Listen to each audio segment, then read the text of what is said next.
2 Minute Drill Podcast, Jim Monahan, along with that guy, Chris Swendeman. And Swendeman, it's finally here. We're talking about the NFL draft. It gets underway this Thursday, and some interesting decisions await both our local football teams, that, of course, would be the Jets, who pick at number 2, and the Giants, who have 2 of the first 10 picks. Now, it's not a quarterback-heavy draft, and to some, that means it's not a good draft. I think I disagree, but either way, Mendoza, the quarterback from Indiana, of course, is going to be the number 1 pick, and teams are salivating over him, but only one team is going to get him, and it's not going to be the Jets. No, and even with 2 first-round picks and 3 next year, the Jets can't get the Raiders to move off number 1. And it's very Jet-like to have a quarterback so close, a franchise-changing quarterback so close to you, and yet you're picking number 2.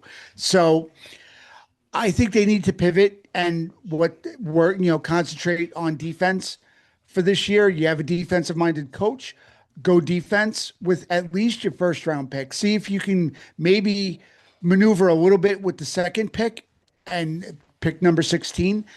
Even with an early pick in the second round, they have a lot of value in those picks. So I think maybe, I think they're kicking around one of maybe 3 defensive players, Avril Reese, Bailey, or Bain from Miami at 2. And maybe you come back, maybe you grab another wideout to go across from Garrett Wilson. I can't see them picking a quarterback with that second pick. I think that would be a misstep by them. I was just thinking as you were talking about this and what the Jets are going to be doing. Wouldn't it be interesting if you could draft a coach? Can you imagine what would happen if the Jets? I almost choked at laughing so hard about that. The fans might be into it.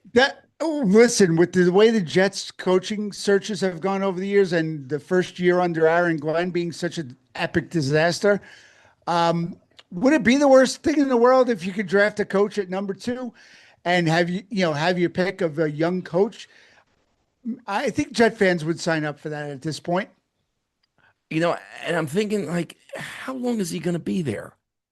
Right. How long of a leash does Aaron Glenn have this year? And we talked about this a lot last season. Yep. Why they kept him on so long.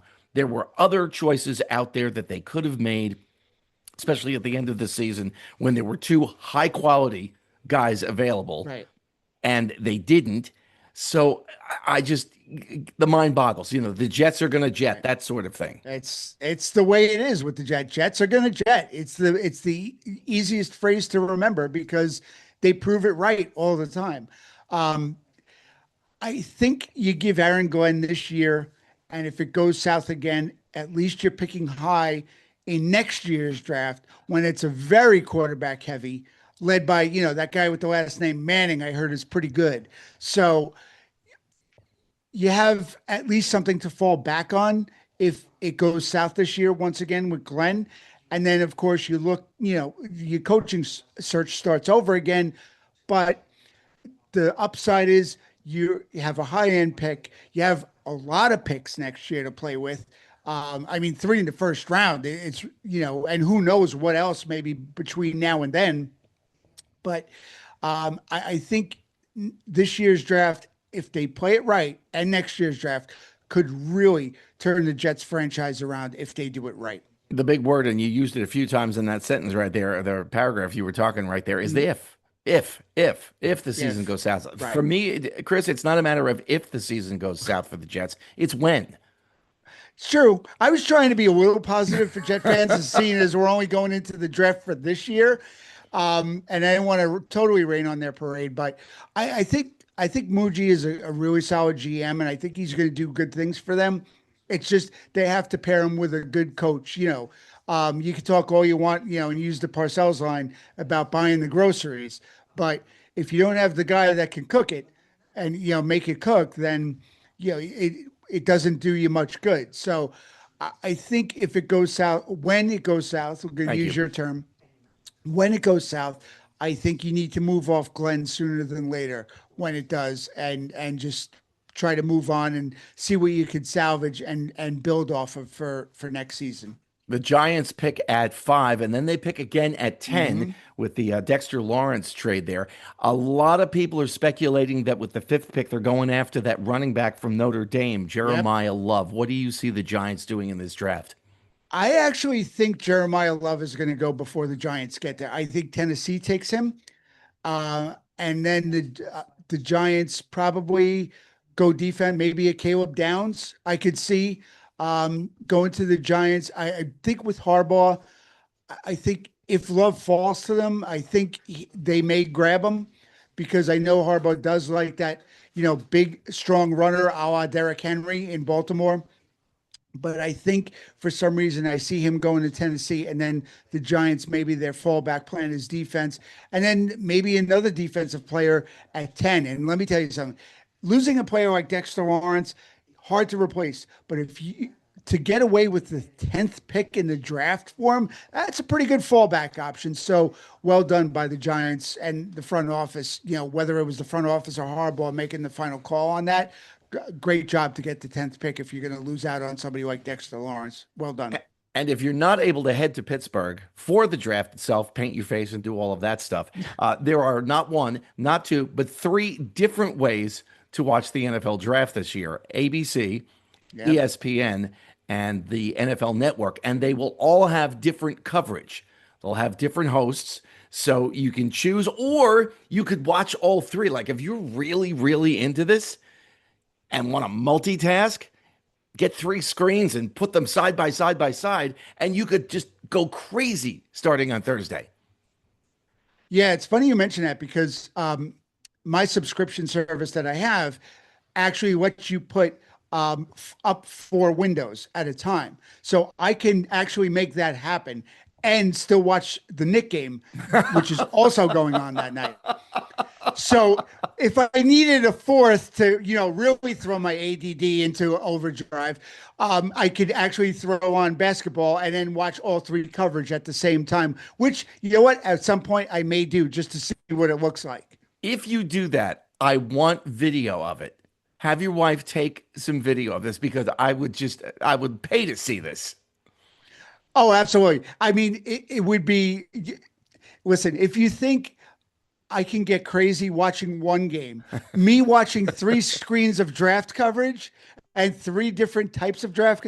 Yeah, it'll be. I'll make sure she records it if I do put it into that mode. And we're gonna have a few people here, different fans of different teams, so it'll actually be fun if I can record some of it. You don't paint your face, do you? No, no, no, no. I stopped doing that a while ago. I forgot to use removable paint one time and it just got ugly. So, no, I'm not going to be painting my face, and I got a long way to go. So I'm going to keep myself busy because the Bills don't pick until the 26th pick. So you bet that I'm going to do something to keep myself busy. So that three screen idea may come into play pretty early.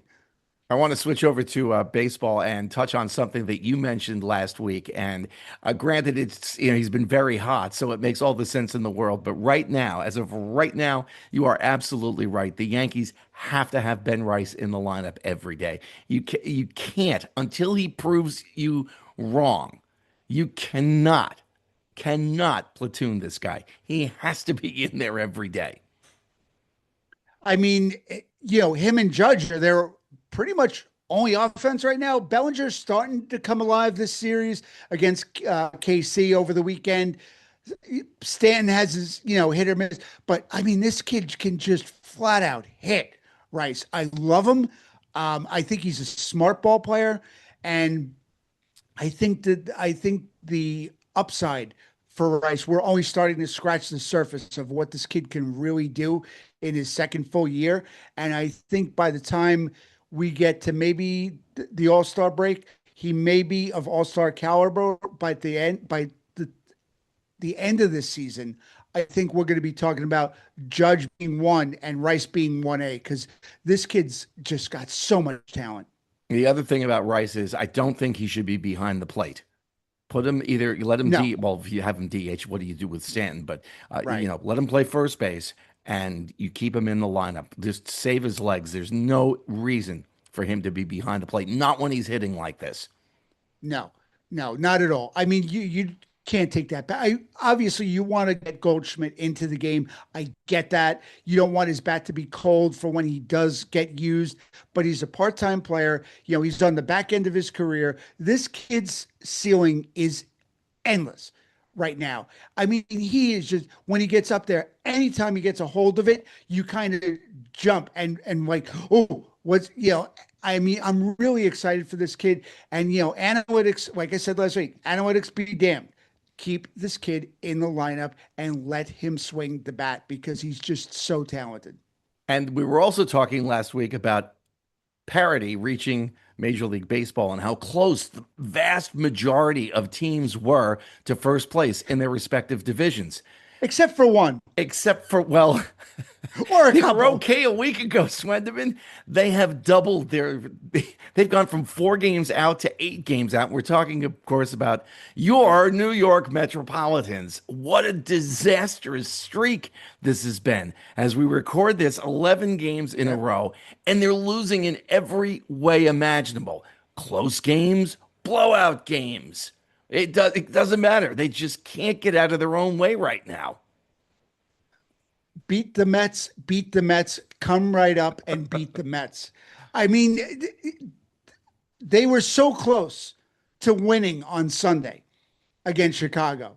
And Devin Williams, the closer they brought in for Edwin Diaz, who signed with the Dodgers, blew the game. Where did we see that happen before? Oh, that's right. If only we had learned something from him playing for the Yankees. But I did this team just there is nothing likable about this team right now with Soto out. Soto is supposed to be back as we record this on Monday. He's supposed to be back on Tuesday for the home series, but there is not how much can Soto do to put this team on his back to win? I don't see enough out of this team to make it feasible that Soto comes back. You're going to see that big of a change. They're 7-15 as of Monday night, and they have the second highest payroll in MLB. Think about that for a second. That is just brutal. And all the guys that they jettisoned out and all the guys that they brought in, none of them even look anywhere near, great fits for this ball club so far. You mentioned Edwin Diaz and the news coming out on Monday as well that he's going to miss the next probably 8 weeks or so. He's having surgery to remove loose bodies in his arm, which sound to me like pieces of cartilage. And if it's, they say, what's the definition of minor surgery? Surgery someone else has. It's not supposed to be a complicated procedure, Right. but you're going into somebody's arm, and obviously you want to be careful about it. But all things being equal, he could be back probably around the All-Star break. But if this happened to him while he was with the Mets and the Mets still had him, they'd be in just the same position they are right now, I think, with Devin Williams. It is true. I mean, you never want to see anybody injured, but if anybody is built to sustain an injury to a guy who's making $60 million, for the life of his contract, are the Dodgers. The Dodgers will go on cruise control enough to win games, to be in contention, and then they're going to hit, the go button in August, and they're going to just blow past everybody. And they'll get Diaz back right in the prime time when they need to start really turning it on and focus on the playoffs. That's just how they're built, and they're that deep. The Mets couldn't have sustained an injury to Diaz, but having Devin Williams doesn't seem like much of a bigger addition right now, or, at least a patch job, you could say. But Williams kind of looks like he's picking up where he left off last year with the Yankees, and it's not a good thing. There are 3 managers who are really on the hot seat, and those would be managing the Astros, the Reds, and the Mets. Of those 3, who do you think goes first? Mendoza. It's not even close. The clock's ticking, and it's ticking loud. You can't have the second highest payroll in MLB and have the worst record in base or second worst record in baseball. I think the worst record in baseball right now. And I mean, Colorado, we didn't expect much from them. The Reds, okay, we did expect more from them. and other teams that they're lumped in with right now. I mean, Philly's out of the gate slow. Um, but the Mets, I mean, there was no way anybody would have thought, you and I included, probably, if we would have said, what's the worst case scenario for the Mets? Maybe we thought they'd be around 500, 1 or 2 games under. Not this, not an 11 game losing streak. So, what else are you going to do? You're not moving off Stearns. You're not going to trade Lindor. You're not going to trade Soto. So, therefore, by series of deductions, who else is left? It's got to be the manager. It's got to be the coaching. It's always the coaching. It's always the coaching. So I think, the clock's ticking for Mr. Mendoza, and it's coming time. There was a point in time, his first, I'll say 3 months as manager of the Mets, where I thought this guy is in over his head. And then things turned around for a while, and you think, okay, snap judgment on my part, I was wrong. But you look at what's been happening over these first few weeks of the 2026 season, and I'm thinking, maybe I was right. Maybe he is in over his head. Although, obviously, a lot of things have happened between injuries and trades that were made. I still think there was a problem in the clubhouse that went beyond politics. I know we've got a radio host here in the New York area, in Sid Rosenberg, who is convinced that this is all because of politics, of, what player did or did not like a certain president. And I just don't think that that's the case here. I don't think it had anything to do with that. I think it had more to do with what was going on, the dynamic between these players. Okay, maybe, they're butting heads a little bit politically, but players, anybody in a professional sport is dealing with people from different emotional backgrounds, different religious backgrounds, different political backgrounds, different race and ethnic backgrounds. Like, be the adult in the room here type of thing. You've dealt with this since high school, college, minor leagues. So I do think it was much more than what a radio host would like you to believe. I definitely think the chemistry was off, but in the same sense, winning cures a lot. And I think if they were winning more games, I think we wouldn't even have been having this discussion, but they felt the need to clear house and get rid of, the Mets guys, or, fan favorites, as it were. I think the worst thing they could have done, and we talked about it last year when he was a free agent and they waited to sign, the worst thing you could have done is let Pete Alonso go, because that was the protection for Soto. And I don't care if you sign Marcus Semien or Bichette or Luis Robert, they are not the hitter that Alonso is. And Alonso was that bat that was a great offset for Soto. And I think they're going to really, really be disappointed in the fact that they didn't resign. And I think they're going to regret it. And I think you're already seeing it a little bit. Well, we'll agree to disagree on that, because my feelings on Alonso, and he's not off to a great start with the Orioles either. So we'll obviously see how that plays out. That's the 2-minute drill for this week. You know what we say. If you like what we do, tell a friend. If you hate what we do, tell an enemy. Like, subscribe, comment, do all those things. And we'll talk to you next week. You got it, Jim. Enjoy.